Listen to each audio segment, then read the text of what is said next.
тази област.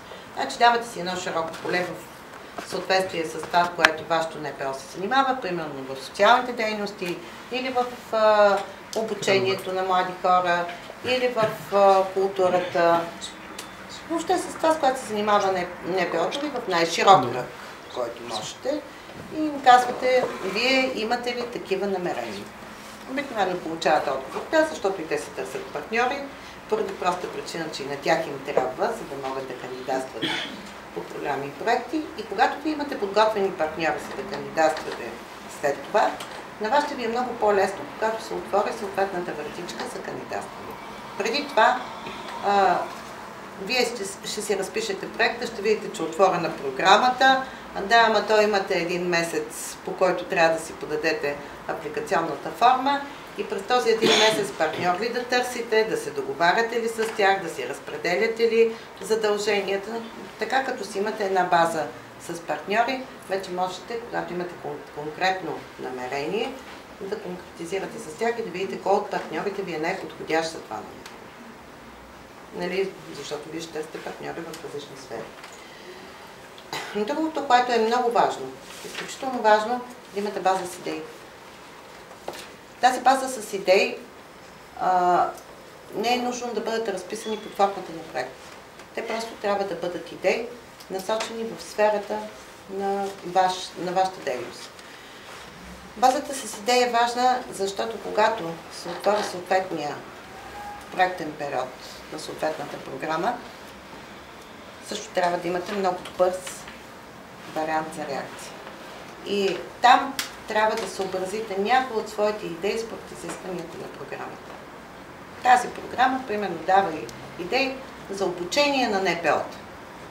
Примерно казвам, една програма ще дава такива идеи. Значи вие, ако имате някаква идея за обучение на НПО-та, там може да я приложите. Или някои от вашите идеи за обучение да отиде да си я претрансформирате, трябва да бъдете малко по-креативни и да си я претрансформирате в друга идея. Затова трябва да си имате една солидна база с идеи, която, разбира се, много да си я къткате, много да си я криете и да не я споделяте във Фейсбук, защото някой друг може да ви я вземе. Когато ги имате тези две неща, плюс един много креативен колега или самите вие с много добър английски задължително, защото повечето проекти се разписват директно на английски, и един много креативен и много добър счетоводител, което двете неща малко трудно се комбинират. Защото счетоводителите малко така трудно влизат в руслото на креативните идеи. Това е едната от специалностите, които липсва, според мен, все още в българското образование, проектното счетоводство. Проектното счетоводство е една много сложна материя и се надявам всеки от вас да си е намерил един проект счетоводител добър, защото разписването на бюджетите, разбира се, не е никак лесна работа, но който е кандидатствал по Общински фонд култура, ако има някой от тук кандидатствали, знае, че и във Варна не е много лесно да се кандидатства. И да ви успокоя, кандидатстването за европейски средства е по-лесно от Общински фонд култура. И след това започваме да търсим къде можем да кандидатстваме. В момента. Фонд за социална закрила. Има ли НПО-та, които се занимават с социалната сфера тук в момента? Едно виждам, две, три. Добре, да се надявам, че някой друг ще намери своето място, ще има в различни сфери и области. В момента може да кандидатствате по Фонд за социална закрила. Той финансира проекти, свързани с социалното включване и подобряване на качеството на живот на целевите групи, които са посочени в проекта. Значи, целевите групи тук не са само малцинства. Да ви кажа, много често чувам, всичко се прави, нали, за малцинствата. Не е вярно. Тук имате и семейства в риск. Тук имате и жени, които са дискриминирани. Тук може да се карате и мъже, които са дискриминирани, защото напоследък ние жените караме мъжете много често се чувстват дискриминирани и това е един креативен вариант. Тук имате хора с увреждания. Тук имате всичко, което можете да... младежи, които са в неравностойно положение. Всичко зависи от вашата креативност.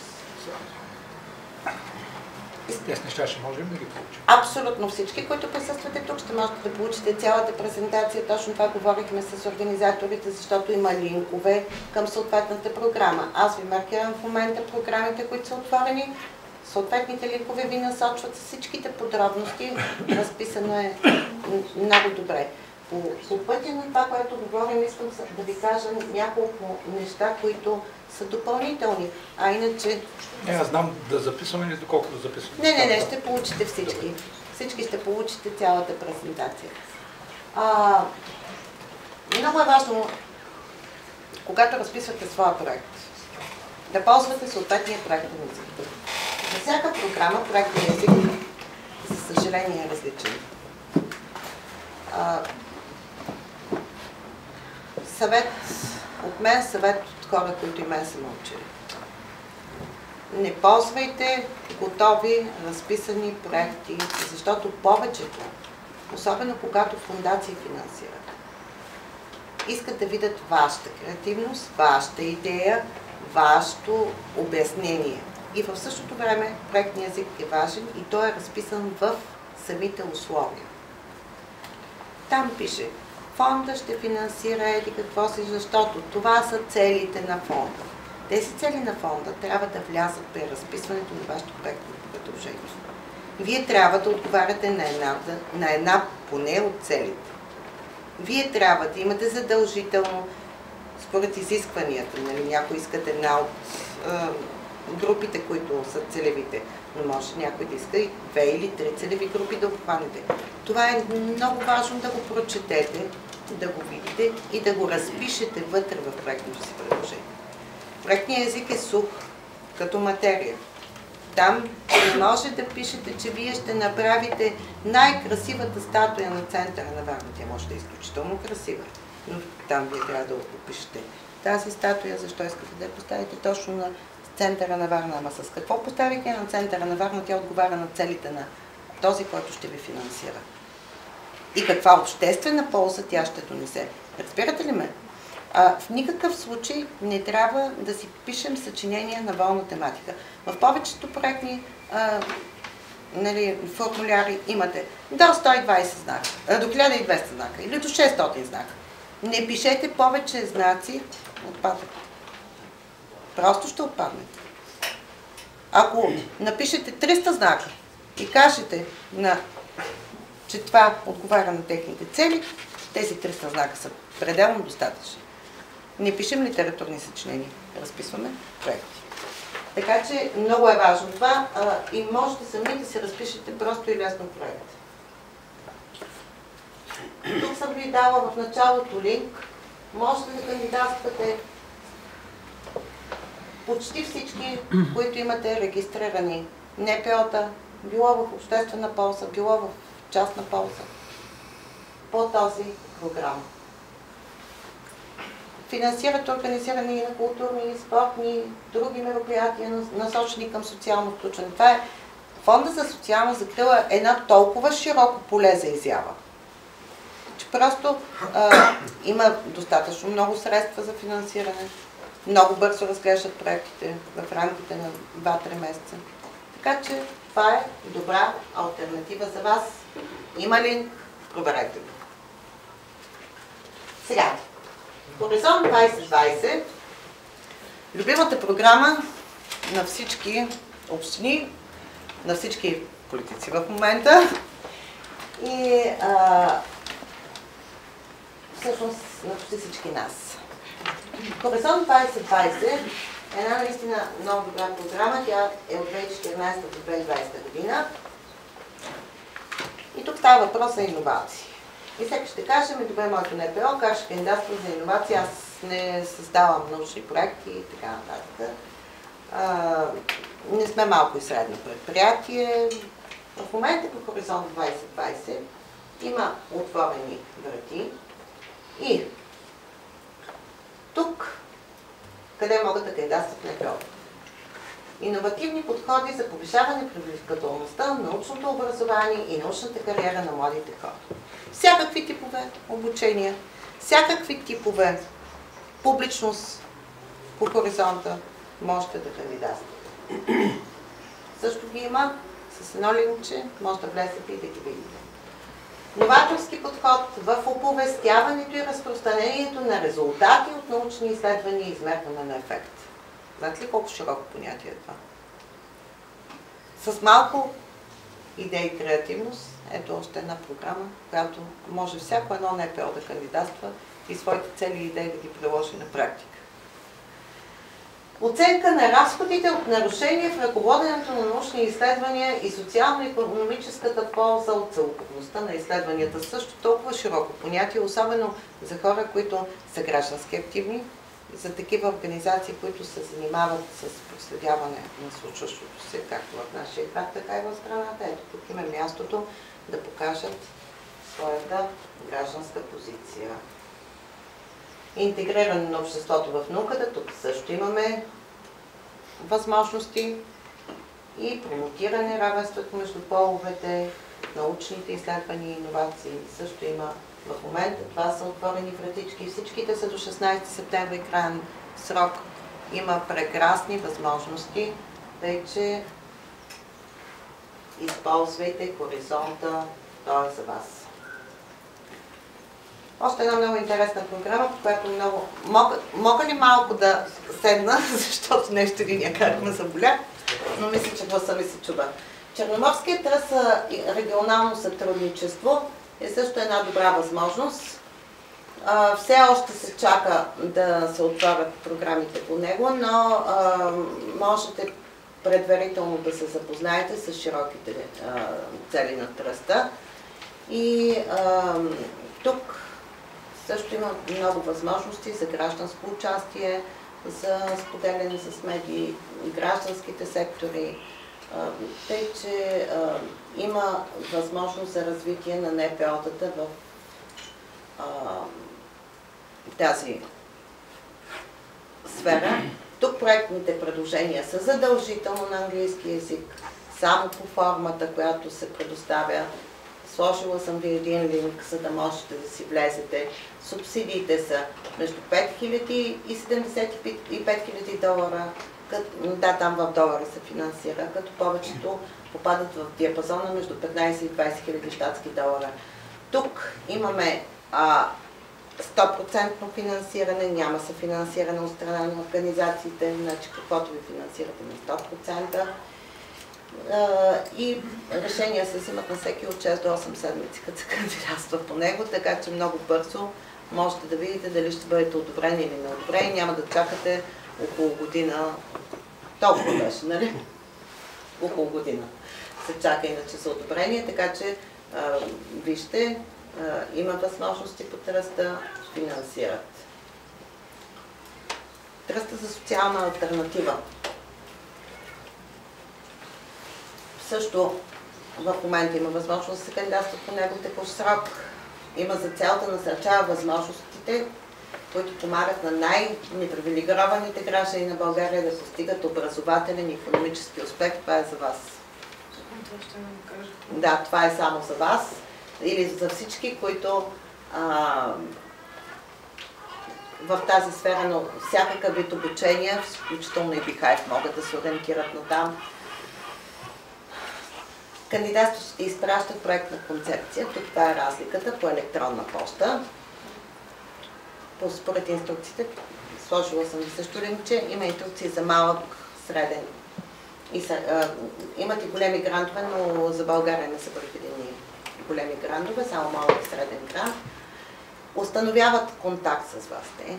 Ако ви харесат предложението и оттам нататък започвате да разписвате проект. Но тук кандидатствате само с проектното предложение, като начало го изпращате. Това е нещо подобно на Америка за България, по същия начин се кандидатства и там. Малките грантове са 10 000 лева, стандартните грантове проекти са над 10 000 лева. Това са стартиращи НПО-та. Е изключително добре, защото след това, когато вече по едни такива програми, по които имате възможност да спечелите някакъв малък грант, когато кандидатствате за по-големи грантове по други програми, вие вече имате една история и разказвате историята си и можете да покажете, че вие вече сте не само спечелили, но и управлявали един такъв грант. Имайте предвид, че пуснах в началото още, когато предлагате експертите си при кандидатстване за грантове, не бъдете скромни. В никакъв случай. Всичко, което сте правили в тази област, си го упоменете в CV-тата, с които кандидатствате. Всички сертификати за участие по проекти, дори като ако само сте участвали в проекта, ги приложете. Във всяко едно електронно кандидатстване има възможност за прикачване на един куп файл. Непременно. Защото всичко това е вашата история като експерти, помага дори и на стартиращото НПО. Взима се предвид, че това НПО да може да е стартиращо, но то разполага с добри експерти, които ще свършат работа, ще изпълнят, няма да отидат парите на празно, ще бъдат целенасочено използвани. Ето тук младите хора, особено в светлината на Варна 2017, Европейска младежка столица, могат да кандидатстват по Европейската младежка фондация, грандове за международни младежки дейности. И това, което в началото ви казах, партньори. Тук изключително се толерират мрежите от партньорски младежки организации. Нямате си не представа колко по-лесно ще ви бъде, ако имате 2-3 младежки организации, които кандидатствате заедно и те са от различни части на Европа.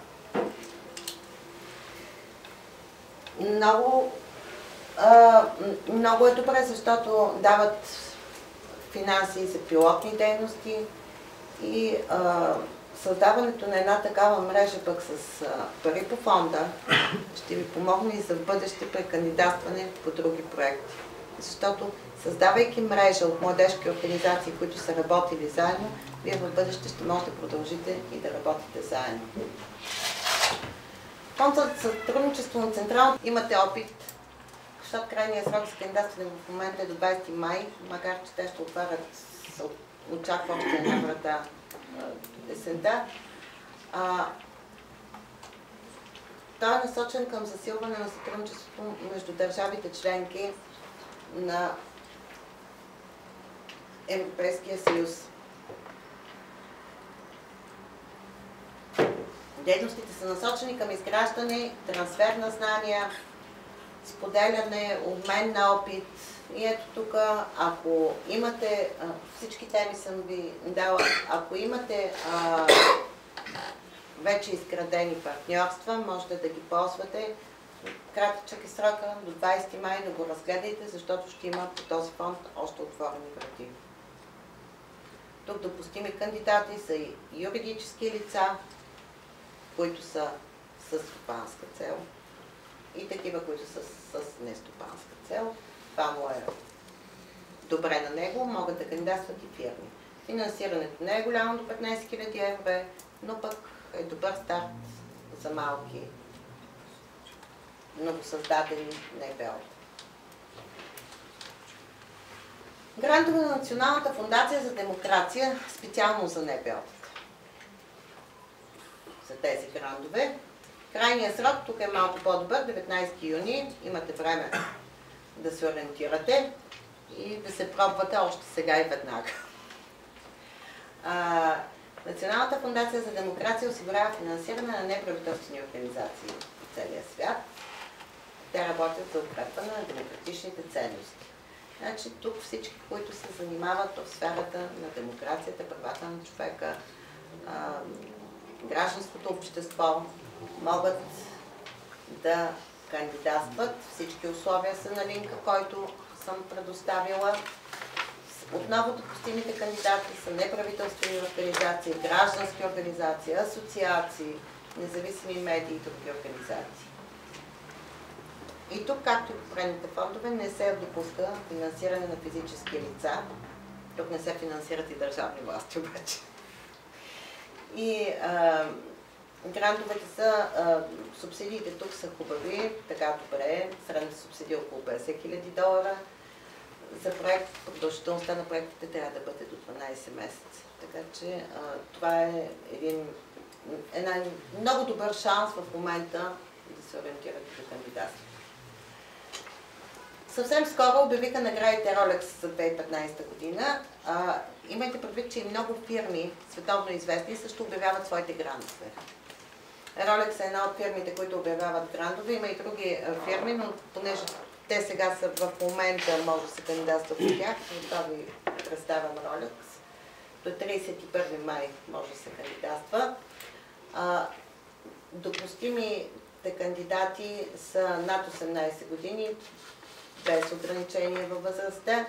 И тук се дават награди на хора, които наградите са доста добри, на хора, които се занимават вече с НПО-та и са направили нещо за обществото.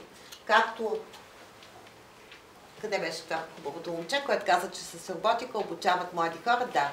Значи вие спокойно можете да кандидатствате с това, което правите за младите хора, за наградите Rolex. Всички, които се занимавате с уязвими групи, всички, които работите и вече сте работили по проекти, можете да се включите, защо пък не. Едни 100 000 евро награда са добра награда. Пробвайте за опит, пари не искат. Европа като глобален актьор. Също срока е много малък. Европа като глобален актьор на световната политическа сцена. Насърчават се инициативи, насочени към културни и научни обмени. Тук също ви трябват партньори. Европа като глобален актьор е създадена като едно световно предизвикателство, защото другите големи световни играчи, като Китай и Южна Корея, засилват дипломатическите си усилия. Китай, знаете, много усърдно прокламира китайската култура и в България включително. Така че тук идеята е културните измерения на външните действия на Европейския съюз. Ние да покажем като европейци нашите културни и научни достижения. Разгледайте си програмата. Сега, извадила съм и програма Джесика и ще ви кажа защо. Бях свидетел на няколко много успешни проекта, които са направени на публично-частно партньорство с малки общини, финансирани по програма Джесика, където НПО-тата са водещи с идеите си. Говоря в малките общини, защо да не пробваме и в големите. НПО-тата са водещи с идеи, концепции, с разработка на самото проектно предложение. Финансирането се осъществява по програма Джесика в партньорство с общините. Така че програма Джесика е добра, само че не знаем колко парички са останали там, защото тя е до изчерпване на лимита, а ние вече сме към края на периода. Но по програма Джесика, знаете, сега в момента няколко неща се правят във Варна. Те са изцяло на общината. Но ако имате добри идеи, все още може да проверите дали има шанс за финансиране на публично-частно партньорство с общините по програма Джесика. Там е един вид кредит, който е без утежняващи лихви и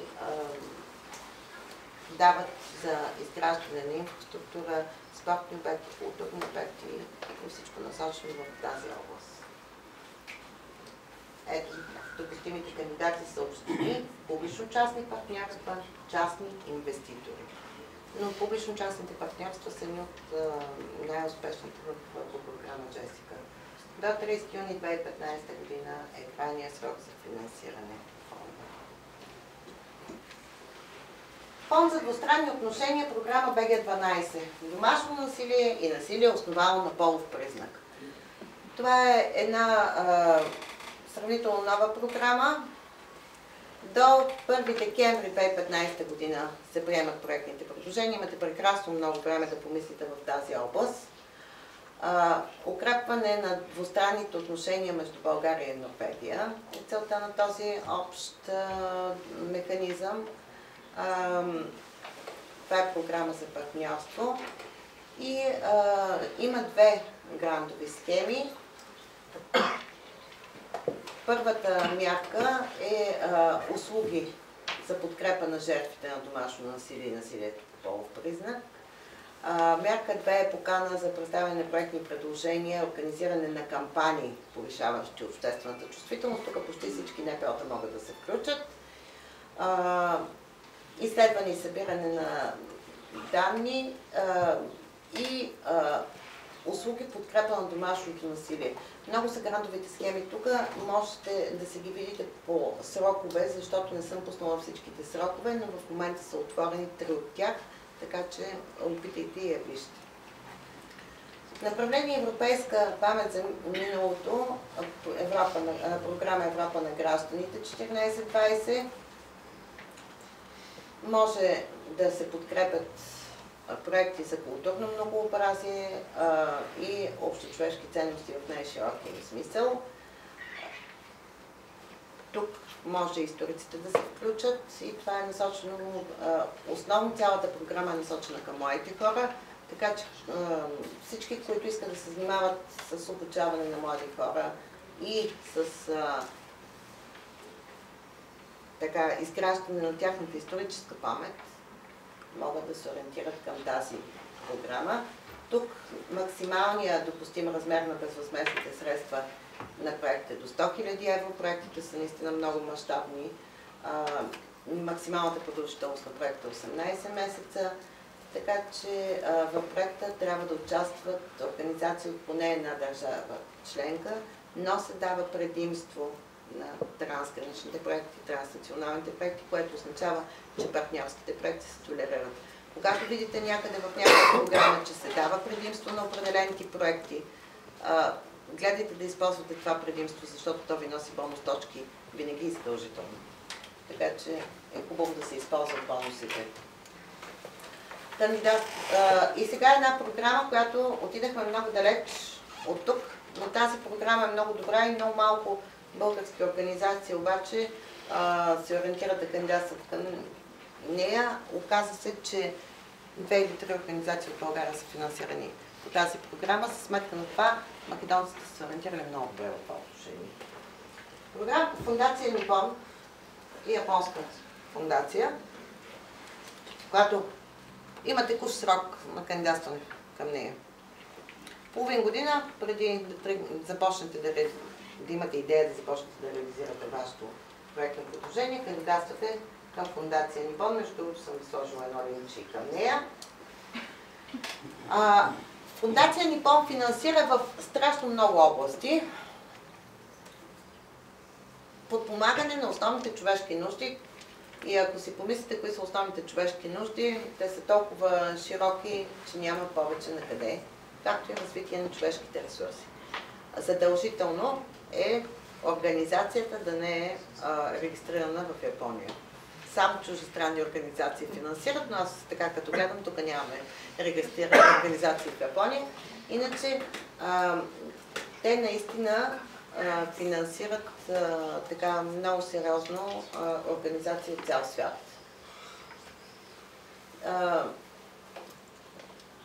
Няма нужда да имате партньори в случая. Можете да кандидатствате и сами. Важното е да не ви е седалището в Япония. Има ли НПО-та, които се занимават с култура тук? Няма, ще пропуснем Национален фонд култура тогава, но в момента всъщност все още има възможност да се кандидатства по Национален фонд култура. Ще получите презентацията, индикативната програма съм я качила, за да можете да видите какви са сроковете, ако някой се интересува. Скандинавския фонд култура обаче е много добър за младежки организации. Дори да не се занимават чисто с култура. Тук, ако имате партньори от най-малко 3 скандинавски страни, можете да направите чудеса или можете да изградите отново тези мрежи, само че в рамките на изкуството и културата. Задължително е да има скандинавско участие но това е изцяло за обмяна на културен художествен опит. Има го. Приоритетите тук са деца и младежи. За съжаление, по Скандинавски фонд култура се финансират 85% за малките проекти и за проекти на средни проекти, които са над 13 500 евро, 50% е финансирането, останалото трябва да си намерите от друго място за финансиране. Тук е задължително. Има до 2 ноември може да се разгледа да се кандидатства, така че... Хайде да видим и някои от нашите оперативни програми, развитие на човешките ресурси. В момента колежката, вие там кандидатствали ли сте? Да. Там работихте, нали? Да. Айде сега колежката ще сподели опит по тази тема. Как се работи, защото обещава, че сега ще се работи по-добре. Ние бяхме... Да, ние реално не сме кандидатствали по тази. Ние бяхме партньори на Агенцията по заедостта. Макар че там се минава почти малко по-лекотена процедура, те си обявяват, подават се определен тип документи, връщат ни няколко пъти, докато се ги оправим те както искат. Поради проста причина, че много бързо тогава, в началото, си сменяха изискванията към документите и в един момент, когато забавят срока, ние се оказахме неотговарящи вече на новите изисквания, но не го правихме с някаква цел да отхвърлят някого, просто наистина, докато се оправят документите. Изключително са стриктни по отношение на учебните програми, по отношение на преподавателите и последния път това, което вече въвеждате, е всички преподаватели да имат наистина преподавателска правоспособност. Ние основно работим в сферата на чуждите. Всички документи ще вървят по електронен път. Вече вървят. Да. От 2013 вървят. Почнаха го, но сега абсолютно всичко ще минава по електронен път. Това, което обещаха от Министерството, надяваме се, че вече ще се работи по-лесно по нея. Сега една от новите програми е програмата за транснационално сътрудничество в Балкани и Средиземно море. Показвам ви тези програми, в момента и на нея още се очаква, просто за да може да влезете и да ги видите. Тук предприемачество и иновации. Подобна програма е Черно море 2014-2020 СОП, защото напреднахме във времето. Международния фонд за насърчаване на културата на ЮНЕСКО от 2015, там крайният срок е до 29 май. И сега, европейските младежки награди. Аз, понеже имам много млади хора, това ще ви го предоставя. Искам на тях да им... 15 юли е крайния срок за европейските младежки награди. Това е един общо европейски конкурс, който цели да мотивира младите хора, предприемачи и иновативно стартиращи компании да изработят и продуцират дигитални проекти, които да решават социални проблеми. Вижте дали някой от вас не може да се ориентира на там, защото това е наистина една много добра възможност. Трябва да са творчески настроени умове под 30 годишна възраст, родени след 1 януари 1985 година. И такива, които са разработили отличава се иновативен дигитален проект със социална стойност. Има ги всичките категории за европейските младежки награди и ще се радвам, ако някой от вас реши да кандидатства там. Както виждате, колеги, има страшно много възможности в този момент. Още толкова възможности ще се отворят само след месец. Кое е общото в цялата тази презентация?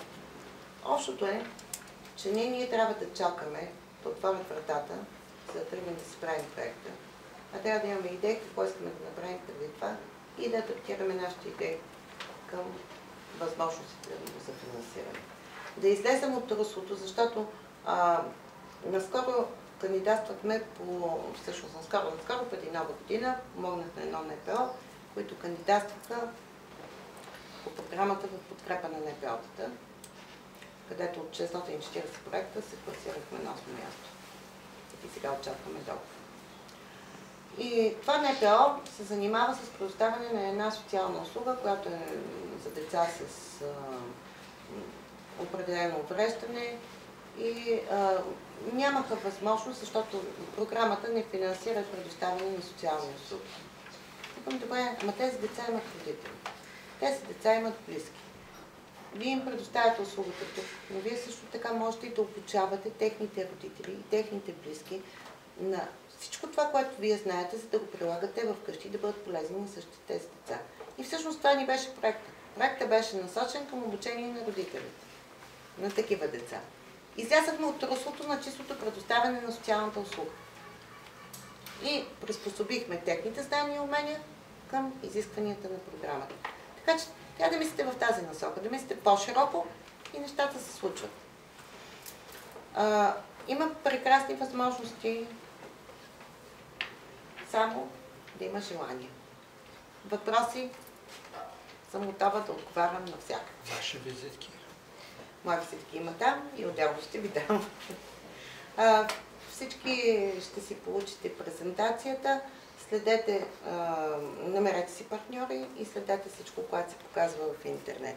И сега искам да ви предоставя още една възможност като млади хора, които все още се обучават. Варненския свободен университет обявява прием по една нова магистърска програма и тя се казва Менеджмент, маркетинг и защита на културното наследство. Тук е професор Людмила Стоянова, която е ръководител на тази програма. Благодаря, че дойдохте, професор Стоянова. Програмата има за цел не само да съхрани културно-историческото наследство, но да даде възможност да се създадат експерти, които да превърнат нашите културно-исторически ценности в прекрасни, съхранени туристически обекти, които да доведат туристи или да направят от тях едни прекрасни инвестиционни проекти, които да съхранят и културно-историческото наследство. Страшно много липсват експерти в тази област. Просто няма. Тук ще се учим и как се разработват проекти в областта на културно-историческото наследство. Как се опазва културно-историческото наследство, така че всеки, който има желание, може да се информира. Програмата ще бъде качена и на сайта на Варненския свободен университет. Формата на обучение е редовна и задочна, продължителността е 3 или 4 семестра, в зависимост от специалността, която сте завършили преди това. Много е интересна, много добри експерти ще има в програмата и много ще се забавляваме. И много неща ще научим. Живенко. Аз имам въпрос. Понеже ние примерно сме сравнително млада организация, една година, в областта точно на тип проектно кандидатстване сме някъде, може би, от края на миналата година, така че съвсем по-малко. Как стои въпросът? Има ли, примерно, някакъв тип база данни с партньорски организации, които можем да търсим в България или чужбина? Да, в интернет, аз преди малко обясних на колежката ти, много организации, които са неправителствени, качват свои визитки. Пускате си една търсачка, можете да си намерите много партньорски организации. Някои от фондовете обаче, когато още не са обявили следващия период, те също предлагат партньорски организации. Примерно по фонда за подкрепа на НПО-тата имаше предложени партньорски организации от Холандия, и от Норвегия, от Германия, от Австрия, така че и оттам можете да проведете своя избор. Само че аз не ви съветвам да чакате, когато се отвори проекта, а през това време да търсите партньорски организации, насочени в различни сфери, за да можете да сте после мултифункционални. Защото ако вие сте в сферата, примерно на IT-технологиите, другата партньорска организация в сферата на културата излезе възможност за проектно финансиране в сферата на културата с прилагане на нови технологии, вие можете да си направите един общ проект. Затова говоря за мултифункционалност на партньорските организации. Колкото по-мултифункционални са партньорските организации, толкова по-интересни проекти може да направите и по-полезни. И се радвам, че сте тук така, нали, надъхани да свършите нещо хубаво, защото съм свидетел на няколко организации, които ново създадени НПО, идват и казват, ами ние сега направихме едно НПО, ами откъде да кандидатстваме да вземем ни пари? За какво? Защо ще ги взимаш ти пари? Какво ще правиш? Значи първо трябва да имаш идеята, първо трябва да имаш желанието да свършиш нещо в обществена полза, нали? НПО-то е това да свършиш нещо за обществото, а не да вземеш ни пари. Така че, нали, мултифункционалност на НПО-тата Европа без граници. Това е идеята. И затова това се финансира. Особено за моите хора. Вие сте с голямо предимство. Не запитам нещо. Да. Знам, че в София има ресурсен център изграден. В Варна предвижда ли се това нещо? Вижте, във Варна имаме информационен център. Да. И на 15-ти етаж в общината има един отдел, който е за европейски програми и проекти. Така че нищо не пречи да отидете чук-чук и да ги питате. Ние имаме такава идея, вие бихте ли? Един, два, три, пет пъти и накрая ще кажете ми да. Други въпроси? Искам да питам за програми в областта на предприемачеството. Споменахте, че има някои там, какви са изисквания? Трябва да има всъщност организация, която вече създадена история? Да, колега. Скоро също ми зададаха и подавам въпрос. Едно много креативно момче имаше една много хубава идея. Надявам се, нали, да си направи фирма и да осъществи, няма да кажа каква е идеята. Защото я сподели само с мен. Но дойде момчето и каза, аз мога ли да кандидатствам за стартираш малък бизнес? Викам, хубаво, мога кандидатствам за стартираш малък бизнес, ама имаш ли фирма, с която да кандидатстваш като начало да почне? Нали? Това какво е юридическото лице, което ще кандидатства, защото ти не можеш да кандидатстваш като физическо лице. Ами нямам. Ами трябва да си направиш фирма. И понеже тези програми, по принцип, ние днес говорим за НПО-тата, не за малки и средния бизнес, но не е лошо да кажем и там. Добре, имаш ли някакви средства, защото тези проекти, нали, за малки и средния бизнес, с изключение на програмата за развитие на човешките ресурси, където има към бюрото от труда, сега ще ги пуснат. Да, точно за това искам да попитам. Да, но да, пак трябва да имаш фирма. Пак трябва да имаш изискване да има преди това. Тя е една фирма да се регистрираш първо, трябва да се регистрираш фирма и нали, с стартирането на програмата регистрираш фирма и правиш проект. Сега, дано да ги отворят скоро, защото обещавах, че бяха в предния програмен период по 20 000 лева даваха за стартиращ бизнес. Сега обещават, че са по 50 000 лева и в двата случая не ти стигат. Само да ти кажа. Не ти стигат, особено не се хващай да правиш заведения, защото всички се повече ги направиха до нас. Ами, за 20 000 лева тръгнал да прави човека заведение. Хубаво, те му ги дали. Ама ти трябва, изискванията на програмата да осигуриш не само едно работно място за себе си и това работно място да е трайно запасено в продължение на определен период от време, ако си разписал минимум още едно. Да, 3 счетоводители. 3 счетоводители. И трябва да ги осигуриш тия работни места и да ги запазиш трайно. Те свалили. Но друг И да има вина продава. примери. Задължително да осигуриш обучение на персонал. Всеки четвърти път така трябва да правят магазин за цигари. Ами да, магазин за цигари, за електронни цигари бяха. За електронни цигари бяха. И въобще всякакви такива типове. Много внимавайте какво правите, дали можете да го задържите, дали има пазарна ниша. Значи, първо си изследвате пазарната ниша. После си правите маркетингова стратегия и след това, ако си мислите, че можете да издържите през следващите години, според изискването, защото сега за 50 000 лева може да направите 5 години. Аз 5 така, сложих, да. Преди беше 3 мисля, че беше изискването. Сега, като направят 5 години, да видиш дали 5 години може да издържиш, да осигуряваш още 3 работни места и дали тия 50 000 лева, като ги освоиш, не трябва да ги връщаш след това. Има и такова условие. Ами, за да не изпълниш условията на договора, какво правиш? Вършиш парите. Така че много внимавайте с... Само да кажа, понеже говорите от няколко дена с Министерството на икономиката и очакват края на септември да бъде отворен тази. Да, Те се очакваше миналия септември, не се случи, сега дано този септември да стане, да. Много ви благодаря, мили хора. Всички ще получите презентацията. Аз ще я дам на Бихай, къде ще ви я разпратят. Моя визитка има на масичката. Ако някой има някакви въпроси, може и лично. Мога ли да ми кажа преди да тръгнете, така, в края на следващия месец, заедно с Кристияна Казанджиева от агенция Джета, ще направим проучване на смисъл, най-жаргонно казвам, писане на проекти, който ще се реализира. Тя има дългогодишен опит в областта, но ще е от 15 години, за да може да се обърне персонално внимание. Очаквайте да излезе информация, в момента работим по програма.